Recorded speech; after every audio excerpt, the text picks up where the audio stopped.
The moment his foot touches the dock, the familiar air of a place that still remembers his smaller body, his higher voice, the version of him that used to live here wraps around him. And before he can even process what it really feels like to be back, his uncle is already there, grinning, loud and familiar in a way that's comforting, still treating him like the kid he used to be. And as they drive back, he fills the space the way he always has, commenting on how much Ryu has grown, how strange it feels to blink and realize he is already halfway through middle school, the visible proof that they are getting older. The teasing about girls comes naturally. Ryunosuke pushes back without missing a beat, pointing out how dated the question sounds. The exchange light enough to dissolve the awkwardness of reunion. And by the time the conversation shifts to his grandmother, the rhythm between them has already settled. She had been worse before, worse than they let on at the time, but lately she's been getting better. The subject doesn't stay there for long. It drifts toward the island instead, toward how little there is to do here, how calm everything feels, how nothing ever really happens.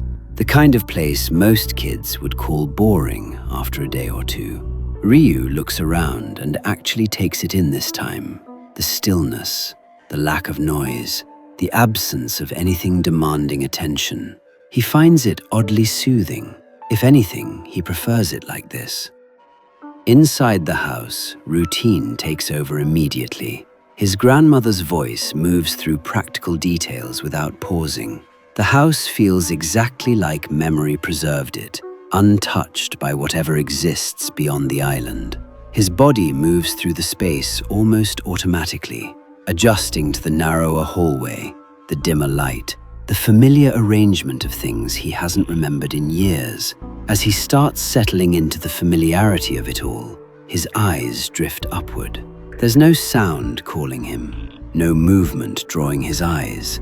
At first, he simply becomes aware of the attic, of the staircase leading to it, and something about that awareness doesn't sit right. The longer he looks, the less certain he becomes about what he's seeing. The wood appears unchanged, but the air around it feels denser, as though the space above holds more than it should, like a dream brushing too close to the surface of consciousness. And then the image comes. Flowers, blooming across the staircase in complete silence, as if the attic has been cultivating something in secret, and he's only now noticing the result. The vision doesn't hold steady long enough to analyze, and his body answers before his thoughts can. He moves toward the stairs without fully deciding to, the motion out of curiosity rather than a response. Each step forward tightening the quiet pressure inside his head. And that's when his uncle steps in. The sudden grip on his wrist pulls him out of whatever had taken hold of him, and the strange feeling dissolves so quickly it almost feels embarrassed to have existed.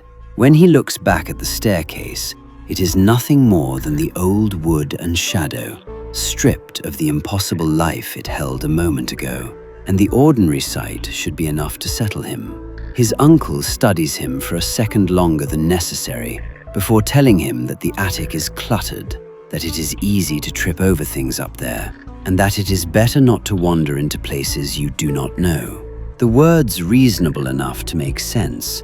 Deeper inside the house, his grandmother's voice calls out, asking whether something happened, giving the moment an easy exit.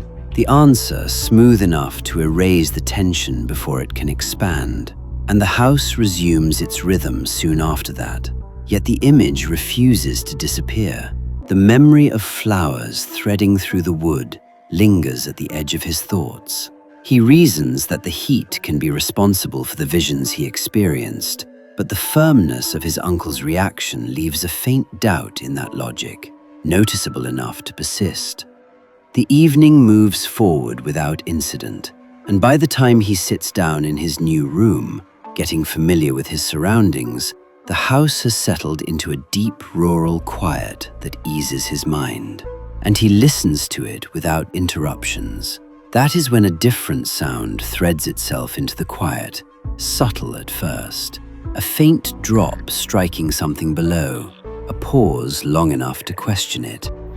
He remains still, measuring the rhythm of it, waiting for it to align with something familiar, but the spacing never quite settles.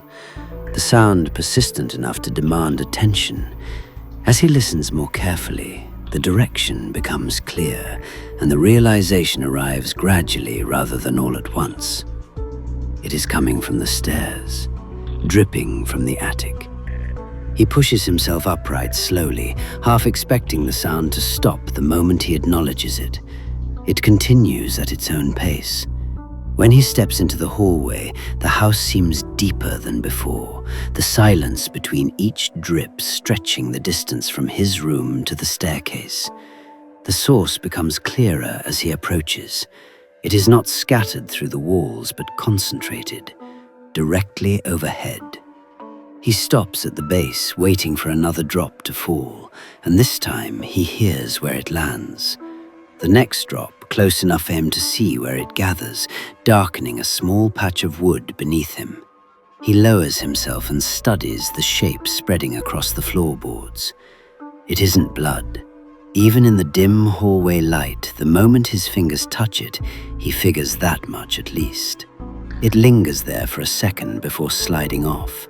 He stares at his fingertips longer than necessary, trying to decide what would make sense here, but nothing fits cleanly. Another drop falls, striking the floor with the same dull contact, expanding the stain by a small but undeniable margin. Whatever is producing this is directly above him. The thought of returning to bed and pretending the sound never demanded investigation feels more unsettling than the staircase itself. That quiet reasoning carries him upward. He rises slowly and turns toward the attic with a steadier awareness than he had earlier. Each step narrows the distance between him and the source, and with that narrowing comes a change in the air. The scent he noticed earlier strengthens, faint but unmistakably organic. When he reaches the top, he pauses again, listening for movement beyond the dripping. There is none, only the steady fall of liquid somewhere beyond the door. He notices the wires then, thin lines stretched across the handle, deliberate enough to make his stomach tighten, arranged to block anyone coming in. A sudden metallic clatter from behind him slices through the quiet, sharp enough to make him turn, but the hallway below is empty. A small metallic scrape breaks against the wood. The sound echoes once and disappears, leaving him alone again with the door in front of him. He hesitates only briefly before reaching forward and cutting the wires. The wires give way more easily than expected, offering barely any resistance at all. And that detail unsettles him more than expected. The door opens with the space revealing itself. The dripping that had guided him here ceases so completely it feels like acknowledgement. At first, the room appears ordinary enough. Storage is pushed toward the edges, old belongings left to settle into dust. For a brief moment, he considers the sound may have stopped because he moved closer, that whatever had been dripping simply ran its course. The space offers no immediate contradiction to that idea, and he takes a step further inside, letting his eyes adjust to the dimness. It is only when he notices that one section of the room that the unease begins to return. A large curtain hanging loosely, heavy fabric draped over something tall enough to distort its outline. It stands apart from the rest of the room in a way that feels deliberate. When he grips it and pulls, the movement is abrupt, and the curtain collapses forward in a slow spill of fabric. What stands behind it does not resemble anything he could have imagined. The structure rises straight from the floorboards, thick and swollen at the base, spreading outward in a shape that feels arranged rather than naturally grown. It only looks like a tree at first glance, and even that comparison starts to fall apart the longer he looks at it. The trunk bends in uneven curves, its surface slightly glossy, as if something inside it is moving instead of resting. The branches do not split the way wood normally does. They stretch outward in a way that feels closer to limbs than anything else. Around its base, flowers spread across the floorboards in clear proof that what he thought he imagined earlier was real, leaving him with no easy way to dismiss what he had seen before. The air feels heavier here, as though the space around the structure holds its own density, and instinct pulls him backward before conscious thought does. His heel catches against the uneven boards, disrupting his balance, and his hand shoots out to steady himself. Instead of rough wood or empty air, his palm lands against the trunk, and with that, the surface gives under his weight, warm and softer than it should be. And before he can pull his hand away, the structure reacts. The split is immediate and wet, opening along a line that only becomes visible once pressure is applied.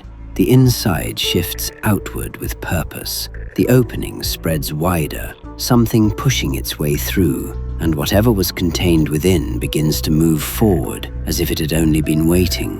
What comes free into the dim light does not look like part of a plant at all. It is red from head to toe, its skin smooth and even, its limbs thin but clearly shaped like a human's. It steadies itself quickly, adjusting to the space around it without hesitation. When its eyes open and settle on him, there is no confusion in them, no sense of waking up or trying to understand where it is. There is only recognition, as if his arrival was something expected rather than discovered.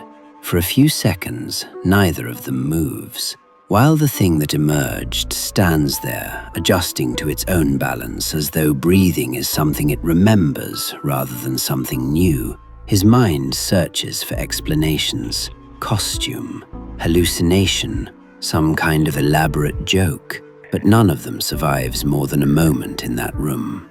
Then it smiles. The expression spreads across its face with uncomplicated excitement, the kind you would expect from someone who has just been found after waiting far too long. It steps toward him without hesitation, closing the distance with small, quick movements that feel almost weightless, and when it speaks, the voice that comes out is bright and clear. The words tumble out of it quickly, overlapping with themselves in excitement, talking about loneliness, about finally being noticed, about how long it has been up here. It clings to him without warning, wrapping its arms around his torso in a grip that feels far stronger than its slender build suggests. The contact is warm, almost feverish, and entirely uninvited.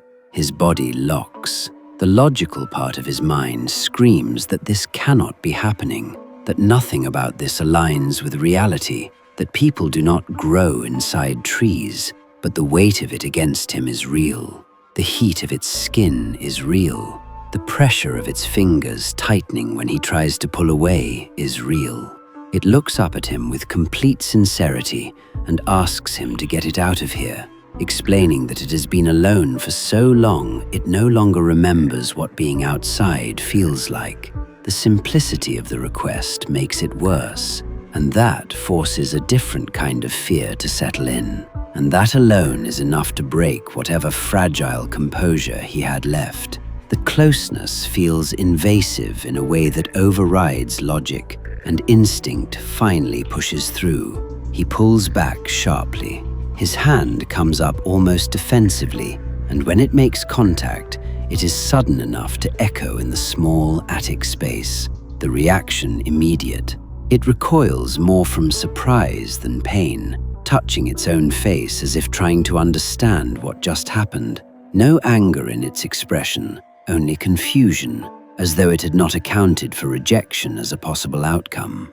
That innocence unsettles him more than aggression would have. Screaming follows immediately, spilling out of him without control. Calling it a monster, the word gives him something solid to stand on. He moves backward at once, trying to widen the space between them. But the attic offers little room for retreat. His only clear instinct is distance. Yet the creature does not respond with retaliation. Instead, it shifts not toward hostility, but toward concern, and its attention drifts to his hand, which is reddened from the force of the strike. Without a second thought, it steps forward again, and before he can fully pull away, its fingers wrap around his wrist with surprising gentleness, turning his palm upward as if examining the injury. The warmth of its skin remains unsettling, but the intention behind the touch has changed completely. It begins rubbing the sore spot with careful, repetitive motions, murmuring softly as though recalling some half-remembered lullaby meant to chase pain away. The scene tilts into something almost absurd, because the same being he recoiled from moments ago is now focused entirely on soothing the very sting caused by his own fear. The attic does not have time to settle around them before a voice rises from below, carrying his name up the staircase. The sound slices cleanly through the moment, through the warmth of the creature's hand still wrapped around his own. His name is called again, this time with the faint edge of concern that comes from hearing unexpected noise at night. The creature turns toward the staircase with open curiosity, its attention shifting again, as if another presence in the house is simply another thing to observe. That realization hits harder than the rupture did. If his uncle climbs those stairs and sees this, there will be no explanation that survives the first glance. The tree, the liquid, the red figure standing barefoot in the attic. None of it folds into reason. The creature's grip loosens slightly as it looks past him, and in that small shift he forces his voice to carry downward and rushes before the footsteps can begin climbing. He calls back that nothing happened, that it was just a moth that startled him. The lie assembles itself mid-sentence, stitched together from whatever sounds the most harmless. He adds that it is already gone, layering confidence into his tone in a way he hopes sounds casual rather than strained. His uncle pauses for a moment, long enough for doubt to breathe. The offer comes up next, asking whether help is needed, whether the insect should be chased out properly, whether nothing actually happened. He answers quickly that it is fine, that he is going to sleep, and that there is nothing else. The house absorbs the silence again, thinner this time, stretched tight by the lie that now hangs between floors. The creature's gaze returns to him slowly, curiosity settling back into place as if nothing significant just occurred. What have I done, he thinks, though the question is less about the lie and more about what came next. A line was crossed by his own hand, and that whatever happens next begins from the simple fact that he brought it back with him to his room.